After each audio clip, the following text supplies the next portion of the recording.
This is my review of the LittleHippo alarm clock for toddlers. This is my son's room, and we got him this clock so he knows he can come out of his room when it turns green at 7 a.m. If his clock isn't green, he knows he has to stay in his bed. This has been a lifesaver for us because it means we don't start our day too early. The clock also turns yellow up to 30 minutes before it turns green, so my son knows it's getting close to wake up time. He can easily see the brightly displayed screen from his little bed, and I love that he has that little warning that it's about to turn green.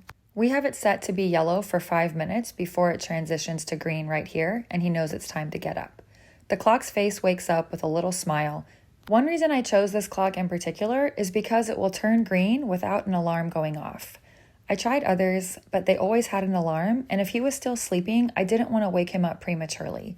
On the bottom of the clock, you can set all the different variables like the sleep and wake time, the color of the clock overnight, and a nap time setting. We do leave the light on all night, but you have the option to have the light set for 5 to 30 minutes. The clock is rather bright, but my kids like to have the extra light in their room. They also really like choosing the colors for it to be set at night. So you can toggle through 6 or 7 different colors here, and they enjoy choosing a different color every night while they're sleeping. This serves as a really good night light as well. Finally, my favorite feature here is this little locking feature. Once I have the settings how I want it, I can slide this tab to locked position, and even if my kids press the buttons, they won't mess up the settings. This clock has been a lifesaver for us, and we definitely recommend it.